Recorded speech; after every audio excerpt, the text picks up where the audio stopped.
13 million of those acres under state, local, and federal ownership are protected forever. That's a third of the land area. That was a very, very important decision that came out of the early 70s. We ought to continue that as long as it's possible.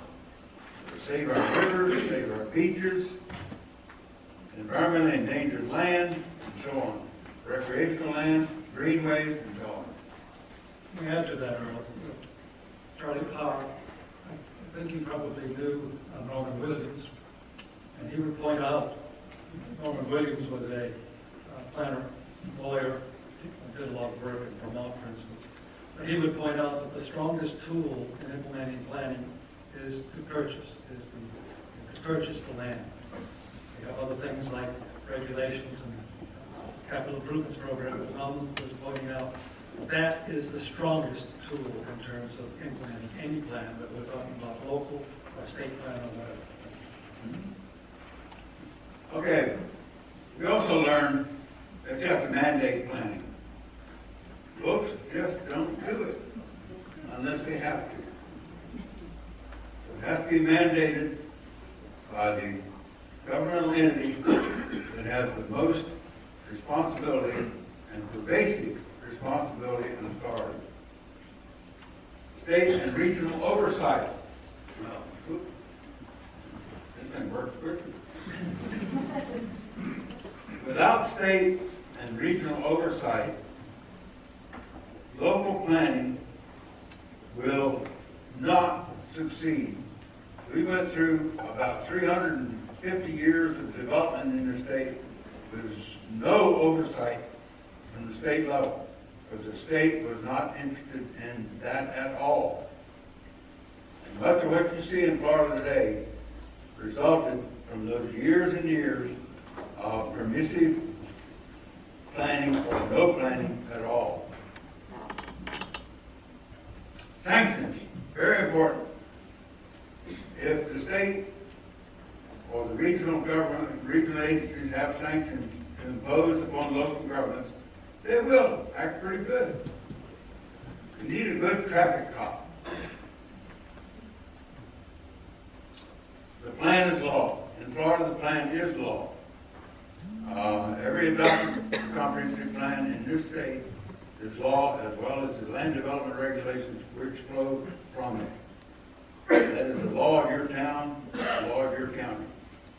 And it can be enforced at a bar, at the bar of justice. If you have an interest in that in terms of your property interest in it. Okay. Internal consistency. You often see in a plan, you see, here's the traffic plan, and over here's the land use plan, and they don't have any relationship. So internal consistency between the required elements is a very vital and important thing. You may find in the land use element, the land has been disposed to do certain things like multifamily or something, but all of a sudden in the environmental element, you find that's a wetland. That's an example of inconsistency. Intergovernmental consistency. I guess this is one of my favorite subjects, is annexation. We have communities that grow and grow and grow out across the rural areas because they don't want the county to regulate their land use. The internal consistency between local governments is critical, both from a local countywide standpoint, but from a regional standpoint. I think, Dick, it's your turn. We have lessons not learned, and I'll mind you, as I told you before, we have jumped over a number of the lessons partially learned, where we couldn't decide which. No, we could decide which way, but we didn't want to throw all of those into the lessons not learned area. Under lessons not learned, growth does not pay for itself. Well, I may be saying this. If it did, why are so many communities going into debt? Why, and looking for assistance, monies from the state and the federal government? So I'll jump immediately to the second one, minimal assessment of plan effectiveness. Well, we've had some of this, but basically what we're getting to here is we feel there's been a bit of a weakness in terms of monitoring the effectiveness of plans. Sprawl. We continue to sprawl. Intensive rural area development, as we're beginning to get into now. In my particular book, and I think our book, that's another form of sprawl that is beginning to go on. So I don't know whether sprawl is comparable or not, because actually sprawl has been around for centuries. It's just becoming far more intensified right now. But we need to continue to address it. Roads and water and land use, population growth, the interrelatedness of all of this, the interconnection of all of this. We had great intents in the 1970s and the 1985s, but we still have a lack of coordination with transportation, with roads, and with land use, and also with water and with land use. And we need continued improvement in those areas. We're desperate for. Overly intensive coastal development. On the way down here from Tallahassee, Continental Airlines was kind enough to fly me down almost the entire west coast of Florida, Gulf Coast side, looking out over my right-hand window down upon the coastline and a few blocks in, just intensive development all the way down. I'm not sure what is left. We have places like St. Vincent and so forth that are in Wakulla County, just below Tallahassee, that are now being reached from the development that's been coming from the west, starting out of Pensacola and other communities along there. Pretty soon they'll be into the Big Bend area. No, say not 11. Well, okay. The state plan does not provide direction for policy now. Get into one of my interest areas. Hey, we have a state plan, we developed a state plan. A lot of reasons for being the way it is, coming out the way it is. What is it, 25 goals or 27 goals or something of that nature? Maybe 28 now. Over 300, maybe 350 policies, which planners would see as objectives to reach those goals, or policies to reach those goals, and just must be thousands of sub-policies within all of those policies. So what direction does that provide? It is, in one book, too comprehensive. Also, you're going to find goals in there that are not internally consistent, because you can find something in one section that is quite different than something else in another particular section. So depending upon what umbrella you want to climb under, you can go this way or you can go that way. So our state comprehensive state plan, or it might be strategic plan, is in dire need of attention. I think we might have to either throw it away or come up with something different. But I feel that we do need some sort of a focus at the state level, although we need that as a planning and management tool. Earl, why don't you move to Gibbons? Okay. I guess in the book we think that population will continue to grow in Florida.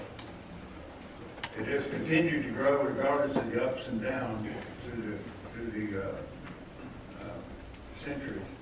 century. Growth machines will remain powerful, i.e., the development industry, the people who work for the development industry, and their co-partners, often those we elect to local government and state government. Those are growth machines, and they drive the system. Land exploitation will continue. And we see it almost every day. If you look at the statewide newspapers, you see it every day. Regionalism, as we had some nice conversations with the faculty here today, regionalism will not be strengthened. And in South Florida, this is a huge urban conurbation. And without a strong regional capacity to deal with transportation environment, housing, and all of the other urban issues, it is not going to be a successful, over time, community. So regionalism, probably, in our judgment, is yet a political impossibility. The no new taxes policies of our present leaders will deprive governments and the people of needed vitality and capacity. The capacity for our young to learn, the capacity for our people to grow intellectually and economically. Lack of statesmanship and political will continue to be a problem. Political will is that which drives the public good versus the private good, and the political will comes between that and makes a thoughtful judgment. The lack of okay, we got that.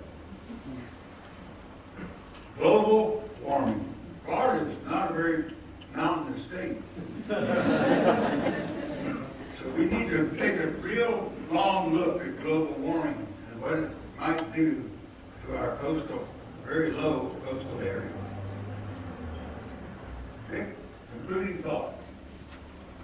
Those coastal areas involve both South Florida and North Florida. In concluding thoughts, we have a couple of them here. One is that we feel that growth management has not failed. Sure, there are weaknesses and there are things that have to be changed, but still have to be changed, but it has not failed. It is the support, if anything has failed, and I'm not saying total failure here by any means, but if anything has failed, it is the support system to implement growth management that has failed. Where is that infrastructure money that was promised some time back to help those local governments? Where is the additional support to help DCA play its role, et cetera? Some of those things have disappeared over the years. So, Earl, there's one more item in addition to the having not failed. Our quality of life in Florida, and that means all of Florida, can be preserved if everyone has a vision that allows moral and ethical decision-making to show the way, rather than the tendency to let self-interest dominate our decision thought and decision-making. We think that can be done in time. Thank you.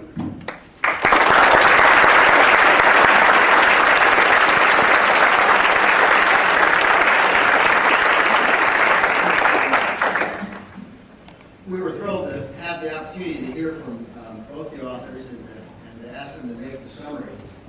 And we thought to cap off this evening, it would be most appropriate that they could be joined by one of Florida's most honored and long-standing public servants, former Senator and former Governor Bob Graham, because he's played so much a role in what you've heard described today. Senator Graham has given us 38 years of public service from the state legislature, serving as our governor for 2 terms, and 18 years in the United States Senate. He's left his mark in every place that he served, in higher education in Tallahassee, in programs, the initial programs to save the Everglades, and all the work he did as a leader. The governor of Florida is the chief planning officer by statute, and he usually performed that role. In Congress, he served in numerous ways, in leadership in healthcare and the environment, and included his service in the Senate, chairing the Senate Select Committee on Intelligence. And in 2004, Senator Graham authored a book, Intelligence Matters, about his lessons learned in that field. He served as a senior fellow at Harvard University, and he's currently researching a book, which I think he was working on today, a book on civic participation entitled America, the Owner's Manual.